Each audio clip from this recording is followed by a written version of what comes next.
Hi hello అందరికి నమస్తే, welcome to our channel. నా పేరు రవీందర్. ఆంధ్రప్రదేశ్లో ప్రస్తుతం ఈవీఎంల ట్యాంపరింగ్కి సంబంధించిన చర్చ పెద్ద ఎత్తున జరుగుతుంది. ఒక్క ఆంధ్రప్రదేశ్లోనే కాదు, జాతీయ స్థాయిలో కూడా చర్చ జరుగుతుంది.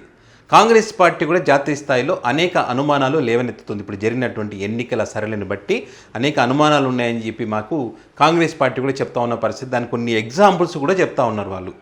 ఏదైతే బీజేపీ పార్టీ పోటీ చేసినటువంటి నియోజకవర్గాల వారిగా చూస్తే కనుక అఫీషియల్గా వెలువడినటువంటి ఆ మెజారిటీకి సంబంధించినటువంటి అంశాలనే వాళ్ళు ప్రస్తావిస్తూ ఉన్నారు. ఒక 100 నియోజకవర్గాల్లో 1000 మెజారిటీతో వచ్చినటువంటి నియోజకవర్గాలు 100 ఉన్నాయి. అందులో 1000 అంటే 1000 లోపు 800, 900, 700 అట్లా వచ్చినటువంటి నియోజకవర్గాలు 100 ఉన్నాయి. మరొక 30 నియోజకవర్గాల్లో 500 లోపు వచ్చినటువంటి మెజారిటీతో గెలిచినటువంటి వాళ్ళు ఉన్నారు. సో ఇలా 130 నియోజకవర్గాల్లో గెలవడానికి ఈవీఎం మ్యానిపులేట్ చేయగలిగారు, చేశారు కూడా అని వాళ్ళు చెప్తున్న పరిస్థితి. వాళ్ళ లెక్కలకు ఎక్కడ పొంతన కుదరట్లేదనే విధంగా కాంగ్రెస్ పార్టీ జాతీయ స్థాయిలో చెప్తా ఉంది. సో అందులో భాగంగానే జాతీయ స్థాయిలో కూడా పెద్ద ఎత్తున చర్చ జరుగుతుంది. ఎప్పుడూ లేదు ఇలాంటి ఈవీఎంలకు సంబంధించి ఇంత పెద్ద ఎత్తున చర్చ జరిగింది ఎప్పుడూ లేదు. సో ఆంధ్రప్రదేశ్కి వస్తే కనుక ఆంధ్రప్రదేశ్లో కూడా అదే రకంగా చర్చ జరుగుతుంది. ఎందుకు ఇంత పెద్ద ఎత్తున అనుమానాలు రావడానికి కారణం ఏంటంటే వాళ్ళు ఎక్స్పెక్ట్ చేయనటువంటి విజయం అట్లా టీడీపీ పార్టీది. వీళ్ళు ఇటుపక్క వైఎస్ఆర్ కాంగ్రెస్ పార్టీ కూడా ఎక్స్పెక్ట్ చేయలేదు. ఇంత దారుణమైనటువంటి ఫలితాలు ఉంటాయని చెప్పి వాళ్ళు ఎక్స్పెక్ట్ చేయలేదు. అది ప్రజా వ్యతిరేకతనా లేకపోతే కుట్రలో భాగంగా జరిగిందా అనేటువంటి అనుమానం వీళ్ళకి వచ్చింది. ప్రజా వ్యతిరేకత అనుకుంటే కనుక మరి వాళ్ళ కంచుకోట్లైనటువంటి నియోజకవర్గాలు కొన్ని ఉన్నాయి, కొన్ని డెవలప్మెంట్ అని సంక్షేమ పథకాలు ఇచ్చినటువంటి నియోజకవర్గాలు కొన్ని ఉన్నాయి. ఆ రకంగా లెక్కేసుకున్నా కూడా మరి ఇలాంటి ఫలితాలు రావు కదా. ఇన్ కేస్ ఇప్పుడు వచ్చినటువంటి ఫలితాలనే మనం లెక్కేస్తే కనుక ఏదైతే 4 ఎంపీలు 11 ఎమ్మెల్యే సీట్లు ఉంటే ఇది క్యాలిక్యులేట్ చేసుకున్నా కూడా ప్రతి పార్లమెంటు నియోజకవర్గ పరిధిలో 7 అసెంబ్లీ నియోజకవర్గాలు ఉంటాయి కదా. 7 × 4 28 అసెంబ్లీ సీట్లు రావాలి కదా. పోనీ అందులో కొన్ని వ్యతిరేకత వల్ల పోయినా 8 సీట్లు పోయినా కనీసం 20 రావాలి కదా. 25 తగ్గిన 15 రావాలి కదా. ఇంత దారుణమైనటువంటి ఫలితాలు ఎందుకు వచ్చినాయి? కొన్ని గ్రామాల నుంచి వీళ్ళకి అందుతున్న సమాచారం ప్రకారం మా గ్రామంలో వైసీపీకి ఇది కంచుకోట, ఇది 75% ఇక్కడ వైసీపీ సానుభూతి పరులే ఉన్నారు. మరి అలాంటి పోలింగ్ బూత్లలో మరి రిజల్ట్ తర్వాత రివర్స్లో ఫలితాలు రివర్స్లో ఉన్న పరిస్థితి. 75 వాళ్ళకు 15,000 ఇట్లా రివర్స్లో ఉన్నాయి, కొంత వేరే వాళ్ళకు పోయినటువంటి పరిస్థితి అని చెప్పి మరి వాళ్ళకి అందుతున్నటువంటి నివేదికలు. ఈ కారణంగా వాళ్ళకి అనేక అనుమానాలు వస్తున్నాయి. మరి ఇదే కాకుండా మరి అటు పక్క చూస్తే మడకశిరలో అందరూ చూశారు. మడకశిరలో కూడా ఇదే పరిస్థితి.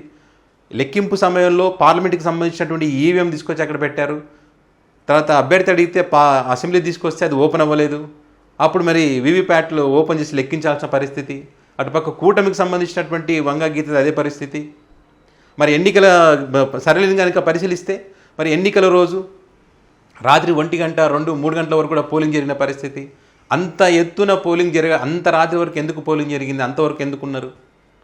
మరి అప్పుడు ఎవరు పట్టించుకోలేదు. వీళ్ళు కూడా మరి అవును ఎందుకు ఈ టైం వరకు ఉన్నారని చెప్పి పార్టీకి సంబంధించిన కూడా అంత పెద్దగా పట్టించుకున్నట్టు కనిపించలే. ఇదే కాకుండా దేశంలో ఎక్కడ లేని సడలింపు ఆంధ్రప్రదేశ్లోనే ఎందుకు పెట్టారు? పోస్టల్ బ్యాలెట్ విషయంలోనూ అదేవిధంగా పోస్టల్ బ్యాలెట్ లెక్కింపు విషయంలో ముందుగా పోస్టల్ బ్యాలెట్ లెక్కించాలి, కానీ మామూలు ఈవీఎంలతో పాటు 2 కలిపి లెక్కించారు. ఎందుకు అలా చేశారు? ఇలా రకరకాల అనుమానాలు వీళ్ళకి వస్తున్నాయి వైఎస్ఆర్ కాంగ్రెస్ పార్టీకి. సో ఈ నేపథ్యంలోనే వీళ్ళు దీనికి అనేక అనుమానం ఉన్నాయి. దీని వెనుక కుట్ర జరిగిందని భాగంగానే సుప్రీంకోర్టుకు వెళ్ళబోతున్నారు. వైఎస్ఆర్ కాంగ్రెస్ పార్టీ ఒక సంచలనమైనటువంటి నిర్ణయం తీసుకుంది.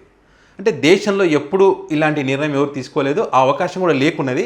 ఏప్రిల్ మాసంలో సుప్రీంకోర్టు చెప్పింది ఎవరైనా సరే ఎన్నికల్లో పోటీ చేసినటువంటి అభ్యర్థి మన భారతదేశంలో వాళ్ళకి ఏదైనా డౌట్ ఉంటే కనుక ఖచ్చితంగా ఏదైతే రిజల్ట్ వచ్చినటువంటి వారంలోపు వాళ్ళు కోర్టును ఆశ్రయించవచ్చు. ఈ ప్రక్రియ మాకు అన్యాయం జరిగింది, మాకు డౌట్స్ ఉన్నాయని చెప్పి వాళ్ళు వెళ్తే కనుక 45 రోజుల లోపు, దీనికి సంబంధించి 45 రోజుల లోపు ఆ వీవీప్యాట్కి సంబంధించినటువంటి దాంట్లో ఈవీఎం సంబంధించి 2 కూడా 5% ఓటింగ్ లెక్కించడానికి వీళ్ళకు వెసులుబాటు కల్పిస్తూ ఒక నిర్ణయం తీసుకుంది సుప్రీంకోర్టు. అందులో భాగంగానే వీళ్ళు సుప్రీంకోర్టుకి వెళ్తున్నారు. ఎవరైతే ఇప్పుడు అభ్యర్థులు ఉంటారో వాళ్ళంతా కూడా వాళ్ళ సొంత డబ్బు ఖర్చు పెట్టుకోవాల్సి ఉంటుంది ఇప్పుడు. సో వాళ్ళు వెళ్ళి అది కౌంటింగ్ ప్రక్రియ 45 రోజులు జరుగుతుందన్నమాట. సో మనం ఈవీఎంలలో మన నెంబర్ మనకు గుర్తు మీద వచ్చినప్పుడు మనకు పక్కనటువంటి వీవీప్యాట్లో మనకు నెంబర్ కనిపిస్తుంది, మనకు గుర్తు కనిపిస్తుంది. ఆ స్లిప్పు మనకు అవ్వగానే స్లిప్ డ్రాప్ కింద పడిపోతుంది అనమాట. ఆ స్లిప్పులు లెక్కిస్తారు.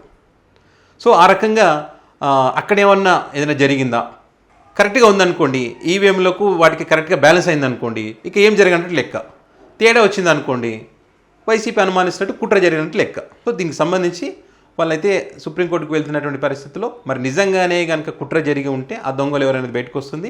లేదు కరెక్ట్గానే ఉందనుకోండి, కుట్ర జరగలేదు, ప్రజా వ్యతిరేకతనే ఈ రకంగా ఉందనేటువంటిది వైఎస్ఆర్ కాంగ్రెస్ పార్టీకి అర్థమవుతుంది. సో వాళ్ళు అప్పుడు సమీక్ష చేసుకుంటారు, మేము మా పాలన ఏంటి, మేము ఏం చేసాం, మమ్మల్ని ప్రజలు ఎందుకు వ్యతిరేకించారనే దానికి సంబంధించి వీళ్ళు లెక్కలు వేసుకుంటారు. అప్పుడు ప్రజలకు కూడా తెలిసిపోతుంది.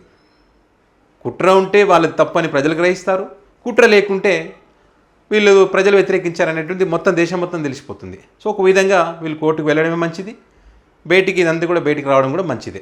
అయితే ఇంత జరుగుతున్న ప్రతిసారి ఎన్నికలప్పుడు అన్ని పార్టీలు కూడా ఓడిపోయిన తర్వాత ఈ రకమైనటువంటి అనుమానాలను వ్యక్తం చేస్తుందని చెప్పి ఎన్నికల సంఘం ప్రతిసారి కూడా వాళ్ళు వచ్చి ఒకటే చెప్తారు, ఈ ఈవీఎంలు అనేటువంటిది చాలా పర్ఫెక్ట్గా డిజైన్ చేయబడి ఉన్నవి, హ్యాక్ చేయడానికి ఏమాత్రం అవకాశం ఉండదు. ఎందుకంటే ఈ ఈవీఎంలకు ఇంటర్నెట్ సౌకర్యం ఉండదు, కాబట్టి హ్యాక్ చేయలేరు అని చెప్పి వాళ్ళు చెప్తూ ఉంటారు. ఇప్పుడున్న పరిస్థితులు చూస్తే ఒకరికి వేల సంఖ్యలో మెజార్టీ వచ్చింది. 90,000, 60,000, 70,000, 80,000 ఇట్లా వేల సంఖ్యలో మెజార్టీలు వచ్చినాయి చాలా నియోజకవర్గాల్లో. మరి 5% కౌంటింగ్ అంటే మరి ఎంతైనా రూల్ ప్రకారం 5% వరకే కౌంటింగ్ చేస్తారు. ఉన్న రూల్సే ఇప్పుడు అమలు కావడం కష్టం, ఇంకా దీనికి మించి ఇంకంటే మరి అది జరుగుతుందా లేదో తెలియదు. 5% వరకు చూస్తారు, లేదంటే పక్కన పెట్టేస్తారు అంతే. మరి అది ఎంతవరకు అవుతుంది అనేది చూడాల్సి ఉంటుంది.